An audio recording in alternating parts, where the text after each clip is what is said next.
My in-laws demanded that we hand over our house to my sister-in-law because otherwise she and her kids would be homeless, even if it meant making my own kids homeless. Posted by you/throw that asterisk. Throwaway for obvious reasons. This happened 2 nights ago, and I'm still feeling some type of way about it. Background: my 30F husband, 32M, has a younger sister, 25F, who is currently going through a divorce with 4 children.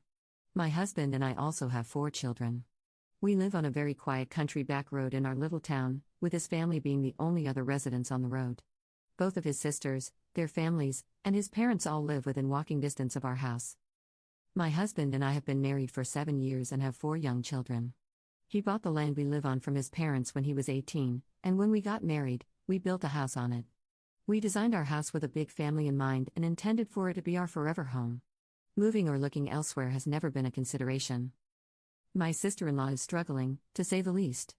She was in a very toxic relationship with her ex, contributing just as much to the toxicity as he did.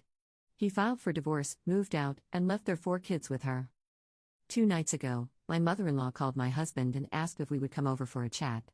When we arrived, my in-laws and sister-in-law were sitting on the couch like they were staging some kind of intervention. It was just really strange. My mother-in-law didn't beat around the bush. She explained that my sister-in-law's ex was getting the house in the divorce and that she and the kids would be homeless within the month if we didn't give her our home.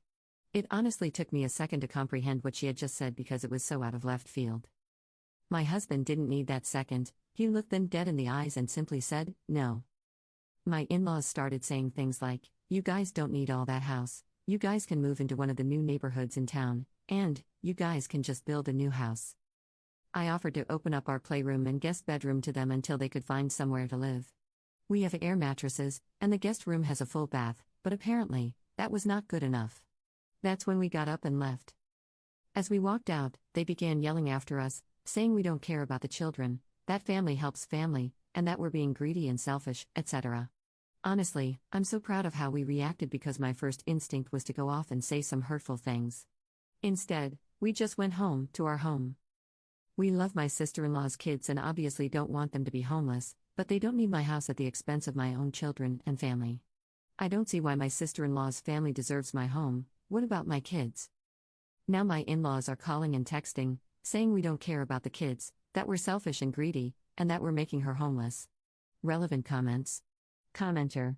Every divorce I am familiar with requires whoever got the house to either sell it or buy out their former partner within a specified period. Unless your sister made 0 contributions to the mortgage or is receiving a payout, she has or will have money to find another place. In the interim, her parents are free to give her their home, and they can move into one of the new neighborhoods in town or just build a new house. Either your sister-in-law has the world's most incompetent attorney, or she has never contributed to her marital assets. Either way, it's not your problem to solve. Ops response. She has never had a job. She was a stay-at-home mom during their marriage, and before that, she was just a stay-at-home daughter, so she definitely didn't contribute. As far as I can understand from the tidbits of information they're sharing, she cannot buy it from him, because she has no money, and the in-laws can't afford both it and their own mortgage, so she would have no way to continue paying for it. But yeah, they're more than welcome to give her their house and go buy another. Commenter 2. Do not let them into your home. As evident from your meeting, they feel entitled to your home and would conspire against you with other family members. Letting them in could create a myriad of issues, including them potentially trying to take over more of the space and even changing the locks. Ops response. My offer of the guest bedroom for my sister-in-law has been rescinded, full stop. The kids are still welcome because they are innocent in this, but as of right now, any of my husband's family over the age of 5 is not allowed through my front door. Commenter 3. Are they going to buy your husband out, or do they just expect you to move out of a 6-figure investment because his sister is bad at relationships and planning? Ops response. There was no offer to buy it or pay the mortgage, it was literally presented as us handing over the house and just going somewhere else. Neither my husband nor I thought there would be any compensation for it, we would still be expected to pay for it. Commenter 4. How is the ex getting the house if she's the one with the kids? Assuming they're his kids, that is. Ops response. The house is his, bought and paid for by him, without her contributing a cent, so that definitely factors in. But from my understanding, she can't buy him out because she has no money, and the in-laws can't or won't buy him out either. I'm also understanding that he is paying quite a pretty penny in child support, so I don't think she would get the house paid for by him and child support. She may have had to pick one or the other, and I can say with certainty that she would choose child support money. Update 6 days later. Putting this here because it wouldn't let me update the post body. So, as many of you, and myself, thought, my sister-in-law was lying about a lot. I'm not going to go into too much detail because it's seriously years' worth of lies, but my husband and I call the ex-brother-in-law, and we 100% fully believe everything he told us. He has no reason to lie to us and repeatedly said he just wants what's best for his kids, and is trying his best not to do anything that could possibly harm him in court. She lied about him getting the house, lied about how much she was going to get in child support, and lied about how often she would have her children. Something else that came out is that her oldest child isn't even her ex's. Just so many lies. We feel incredibly stupid, deceived, and disgusted, to be honest.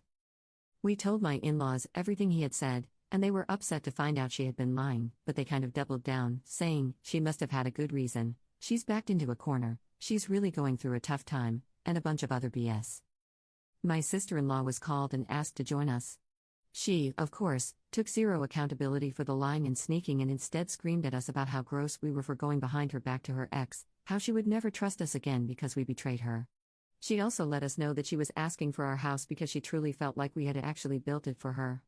Our kids' rooms were how she would have designed them herself. She would love to cook in my kitchen. She loves my bathroom layout, basically. Everything about my house is how she would have built it herself, and she thinks I must have somehow known she would need a home in the future.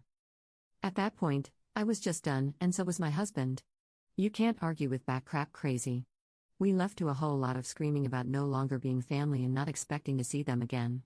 Honestly, I think never seeing them again is the only way to go from here. It's been a crazy few days since then. We hired a friend of my husband's to put up a privacy fence around our entire property and added extra cameras to our security system. We also have a good family friend, a friend of our family, not my husband's, on the police force and let him know the situation, so he knows if he gets a call from us, it's serious. I think my sister-in-law believed she could have my house just because she loved it. That's kind of it. She wanted it, so she thought she deserved it. I guess she was either planning to sell her house at some point or maybe rent it out, I have no idea. I really don't think she had thought it all the way through. She just assumed that if she told us she was losing her house, we would feel obligated to help in the way she wanted.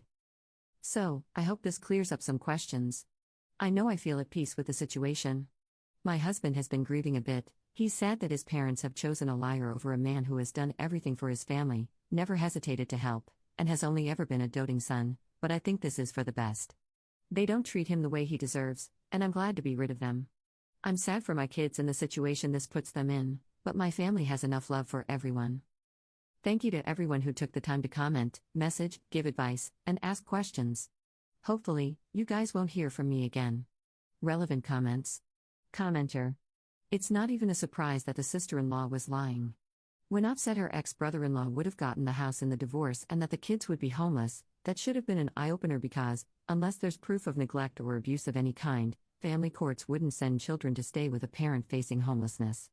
I can't believe the in-laws bought into their daughter's lies. The only true victim here is the oldest of the sister-in-law's kids since he or she is a product of her infidelity, and it sounds like the ex-brother-in-law, understandably, is angry about that. Commenter 2. The sister-in-law is the golden child, that's how.